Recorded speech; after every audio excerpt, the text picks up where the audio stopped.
Hello होमो sapiens, कैसे हो आप? तो आज हम जिस टॉपिक के बारे में बात करेंगे वो आपका समसूत्री विभाजन है, ठीक है। और क्यों पढ़ेंगे, उसका उद्देश्य अपना ये है कि ये आपका समसूत्री विभाजन है, ये पूरे शरीर के अंदर जहां भी आपके घाव लगता है, कोशिकाएं मर जाती है और शरीर कट जाता है, उसको पूरा नया करने का काम करता है। बॉडी किस प्रकार से उस पर काम करती है उसके बारे में। तो चैनल को सब्सक्राइब कर दीजिए और अपन आगे चलते हैं। किस प्रकार से कोशिकाएं अपने आप को नया बनाती है और बॉडी का कोई भी ऑर्गन या अंग कट जाने के बाद उसको पूरा नया कर देती है। तो बहुत अच्छा और इंटरेस्टिंग टॉपिक जैसे आपको सामने दिख रहा है, क्या देखिए। तो अपन पढ़ेंगे कोशिका विभाजन। अब ये कोशिका विभाजन नाम क्या सुनाई दे रहा है आपको, नया लग रहा होगा। कोशिका तो जो शरीर को संरचनात्मक क्रियात्मक इकाई होती है, और विभाजन का मतलब वो कोशिकाएं टूट टूट के नई कोशिकाओं का निर्माण करती है, और इसी प्रकार से अपनी पूरी बॉडी का निर्माण होता है। तो उसको अपन देखेंगे। तो अपने टॉपिक का नाम क्या है, समसूत्री विभाजन, ठीक है। और समसूत्री विभाजन किसके अंतर्गत आता है, आपके सेल डिवीजन किसके अंदर, सेल डिवीजन को अपन बोलते हैं कोशिका विभाजन। क्या कहते हैं, कोशिका विभाजन, ठीक है। इन नाम को समझ लेते हैं पहले, फिर अपन टॉपिक के बारे में। पहले होता है कोशिका और विभाजन। सेल डिवीजन क्या होता है, कोशिका कोई भी आपके गोल कोशिका है, ये कोशिका थी और ये आपका क्या हो गया, केंद्र, ठीक है।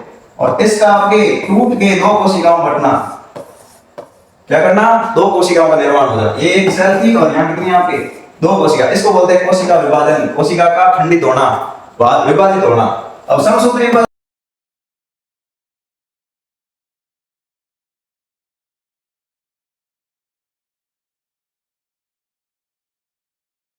समसूत्री विभाजन किसे कहते हैं, कोशिका विभाजन का वह प्रकार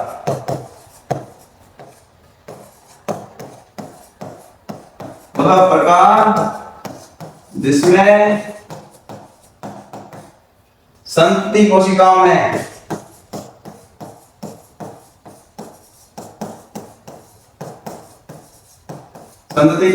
गुणसूत्र की संख्या क्या रहती है, संख्या समान रहती है। गुणसूत्र में किसी प्रकार की कमी नहीं आएगी। जितनी गुणसूत्र की संख्या किसमें, पेरेंट सेल में थी, उतनी गुणसूत्रों की संख्या रहेगी और समान रूप से डिवाइड होगी और दो संतति कोशिकाओं का निर्माण होगा। अब देखिए ये कोशिका थी एक, और ये किसमें बढ़ गई, दो कोशिकाओं के अंदर। तो ये दो कोशिका क्या होगी, समान रूप से विभाजित हो रही है, और गुणसूत्र की जो संख्या होगी वो भी क्या होगी, समान रूप से विभाजित होगी। इसको बोलते हैं आप समसूत्री विभाजन। यहां आपको दिख रहा है केंद्र की संरचना, किसकी संरचना है, केंद्र की, ठीक है। और इस केंद्र के अंदर जो आपको ये दिखाई दे रहा भाग, ये वाला पूरा, ये आपका कोशिका के अंदर का भाग केंद्र के, क्या है, केंद्र। अपन कहां जाएंगे, समसूत्री विभाजन गुणसूत्र के अंदर, और गुणसूत्र का विभाजन किस प्रकार से होता है उसका देते हैं। अब देखो, क्षतिग्रस्त या नष्ट हुई कोशिकाओं में आपके क्षतिग्रस्त, किसी प्रकार के आपके चोट लग गई, क्षतिग्रस्त या नष्ट अंगों, ऊतकों, कोशिकाओं और अंगों, यहाँ तक कि पूरे शरीर के अंगों को बदलने या बनाने की प्रक्रिया। अब देखो कितनी बड़ी प्रक्रिया है। पूरे शरीर के अंदर आपके अगर कोशिका डैमेज हो गई, सेल मर गई, उत्तक के कुछ लग गई, ऑर्गन के कुछ एक्सीडेंट हो गया, अंग डैमेज हो गया, पूरा अंग खराब हो गया, उसको बनाने की प्रक्रिया नया बनाती है, मैन्युफैक्चर करती है। तो ये क्या है, अंग को, कोशिका को, ऊतकों को बनाने की एक फैक्ट्री है। क्या है, बदलने और बनाने, दोनों को क्या निर्माण की प्रक्रिया, जिसको बोलते हैं आपके कोशिका विभाजन या समसूत्री विभाजन। देखो यूकैरियोटिक कोशिका जो किसमें पाई जाती है, आपके मानव के अंदर और प्राणियों के अंदर। यूकैरियोटिक कोशिका का मतलब हो गया डेवलप्ड कोशिका है, मानव या प्राणी और पौधों के अंदर पाई जाने वाली कोशिका क्या कहलाते हैं, आपके यूकैरियोटिक कोशिका। ये यूकैरियोटिक कोशिका जो आपको यहाँ दिखाई दे रही है, इन यूकैरियोटिक कोशिकाओं के अंदर आपके क्या होता है, केंद्रक पाया जाता है। ये आपकी संरचना है, इस कोशिका के अंदर एक केंद्रक पाया जाता है, गोलाकार। कैसा होता है, गोलाकार होता है, ठीक है। अब ये गोलाकार केंद्रक के अंदर अपन जाएंगे, इस गोलाकार केंद्रक को खोलेंगे तो आपको एक ऐसी संरचना नजर आएगी, किस प्रकार की, ये वाली संरचना। इस संरचना को आपको बोला जाता है केंद्रिका। क्या बोलते हैं, केंद्रिका, ठीक है। एक किसके अंदर होती है, केंद्र के अंदर। उसके अलावा आपको इस प्रकार की संरचनाएं नजर आ रही है। इन संरचनाओं को आप क्या बोलते हैं? गुणसूत्र बोलते हैं। क्या बोलते हैं? गुणसूत्र। इंग्लिश में बोलते हैं क्रोमोसोम। क्रोमोसोम, ठीक है। और इन क्रोमोसोम का विभाजन किस प्रकार से होता है और दो नई कोशिकाएं कैसे बनती है उसका अध्ययन करें। देखो इधर शांति से समझें, किसी प्रकार कोई डाउट नहीं रहेगा। अब क्रोमेटिन वर्त अणु का सम्मिश्रण होता है जिसमें डीएनए और प्रोटीन होता है। जो आपको ये धागे नुमा संरचना दिख रही है इनको बोलते हैं आपके क्रोमेटिन। और ये क्रोमेटिन किससे बना? आपके डीएनए प्लस हिस्टोन प्रोटीन।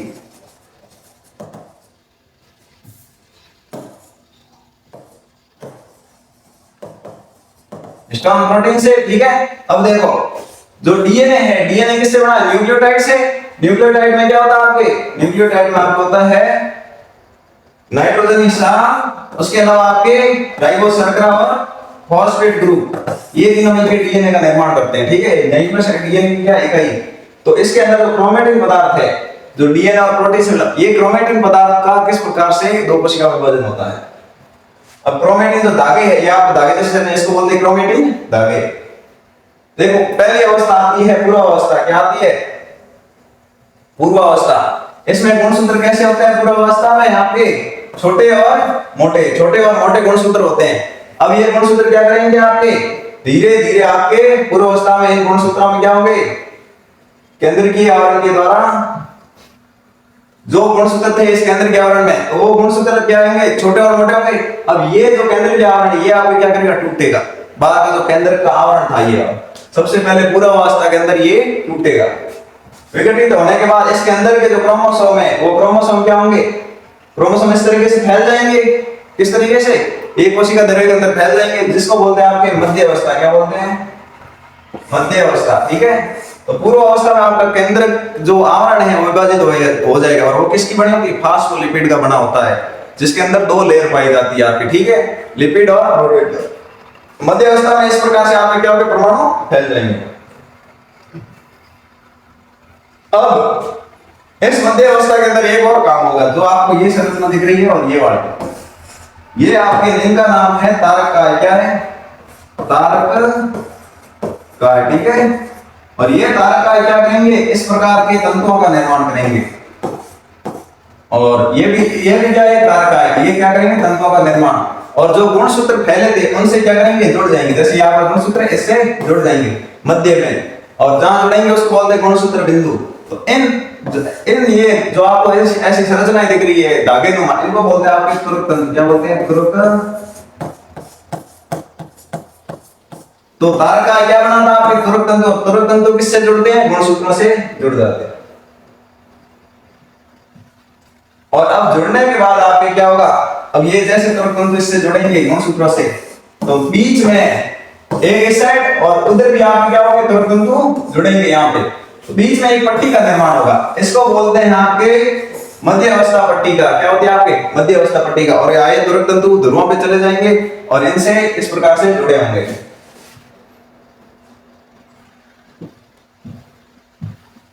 एक ऐसा पिरामिड क्षेत्र का निर्माण हो जाएगा गुणसूत्र विभाजन के पहले, ठीक है। ये पिरामिड क्षेत्र है जिसमें एक मध्य पट्टिका बनी हुई है। ये आपका तारक काय है। तारक काय से क्या निकल गए? तंतु, तुरक तंतु। और तुरक तंतु किसको जोड़ रहे हैं? गुणसूत्रों को जोड़ रहे हैं।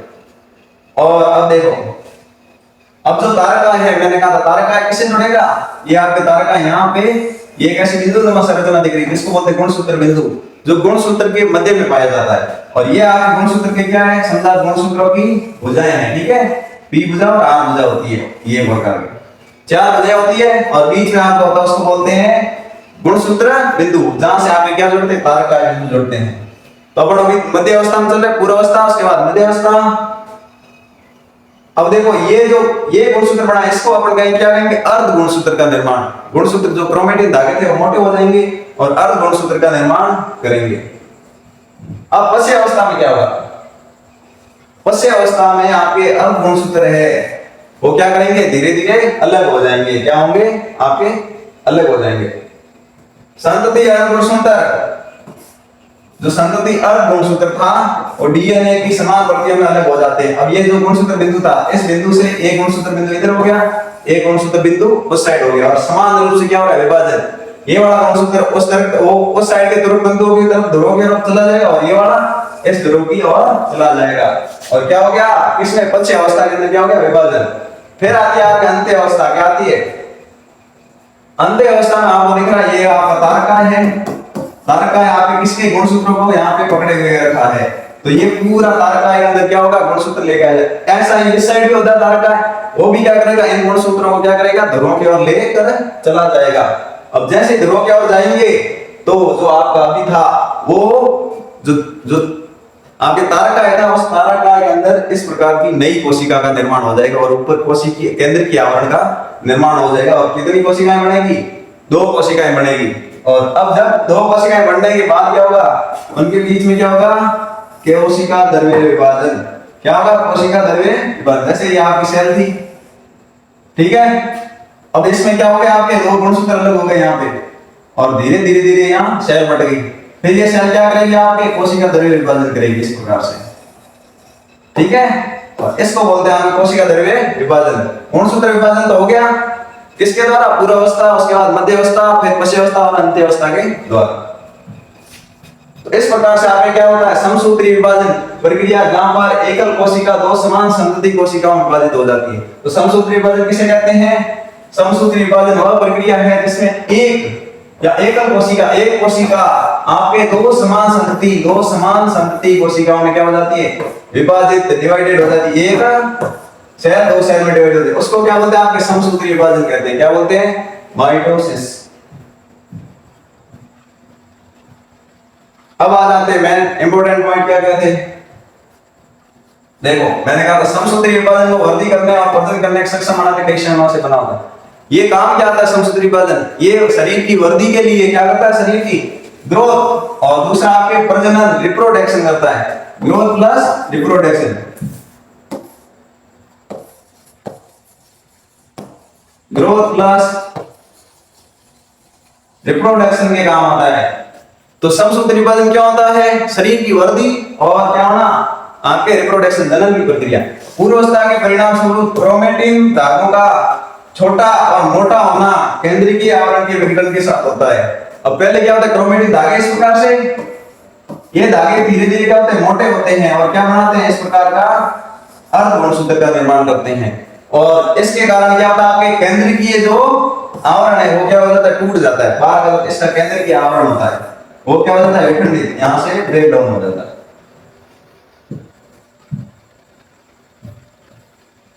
फिर आपके पूर्वावस्था के बाद जैसे केंद्रीय विघटन होता है तो मध्य अवस्था के दौरान गुणसूत्र मध्य पट्टिका के श्यावक को व्यवस्थित करते हैं और तुरंत तंतु इनसे जुड़ जाते हैं। मैंने कहा था जैसे ही आपके क्या हुआ केंद्रीय आवरण हटा, ठीक है, और ये आप गुणसूत्र बिंदु जैसे केंद्रीय आवरण हटा तो ये आपको क्या करेंगे इस प्रकार से ध्रुवों से तुरंत तंतुओं के द्वारा जुड़ जाएंगे।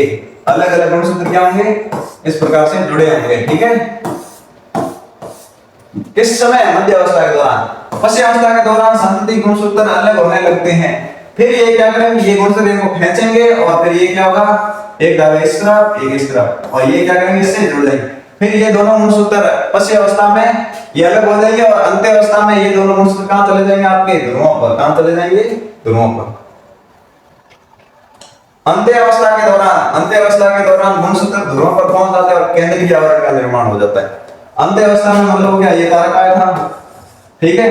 अब जैसे ये गुणसूत्र है यहाँ पे गुणसूत्र को लेके आ जाएंगे धागे इस प्रकार से बहुत सारे, और इधर भी इस तरीके से। अब फिर क्या बन जाएगा आपके केंद्रीय आवरण बन जाएगी इनके ऊपर, और आवरण बन के कितनी कोशिकाएं बन जाएगी 1 और 2। फिर आपके कोशिका द्रव्य विभाजन होगा और समसूत्री विभाजन का निर्माण में 2 समान संतति कोशिकाओं का निर्माण हो जाएगा। यही आपका क्या था समसूत्री विभाजन। अब वापस देख लेते रिवाइज करने के लिए, ठीक है। पहला आपकी थी सबसे पहले आपको क्या होता है एक कोशिका होती है, कोशिका के अंदर केंद्रक पाया जाता है और केंद्र के अंदर क्या होते हैं गुणसूत्र। वो गुणसूत्र आपके क्या करते हैं केंद्र की आवरण को क्या करते हैं विघटित करते हैं, क्या करते हैं केंद्र की आवरण को विघटित कर लेते हैं। और पहली अवस्था आपके आती है उसका नाम है आपकी पूर्वावस्था। क्या है पूर्वावस्था, इसमें केंद्र की आवरण क्या हो जाता है विघटित। फिर दूसरी आती है मध्यावस्था, क्या आती है मध्य अवस्था में मध्य पट्टिका में फिर आती है आपकी पश्चावस्था। क्या आती है? पश्चावस्था। और फिर आती है आपकी अंत्यावस्था। 4 अवस्थाओं में आपके समसूत्री विभाजन संपन्न होता है। अब ये क्या क्या होती है?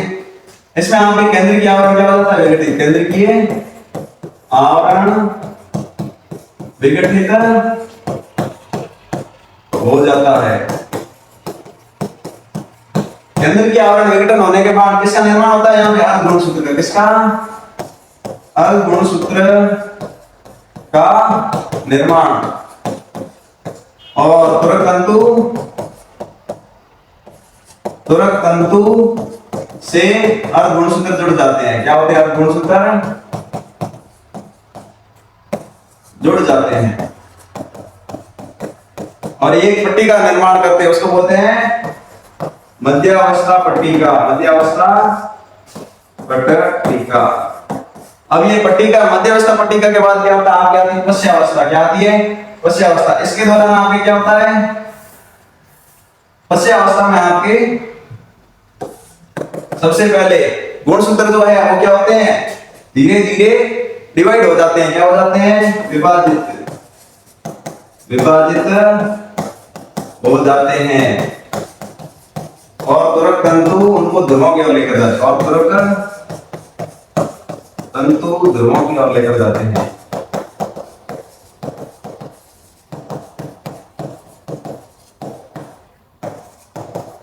और लास्ट आती है आपकी अंत्यावस्था। क्या आती है?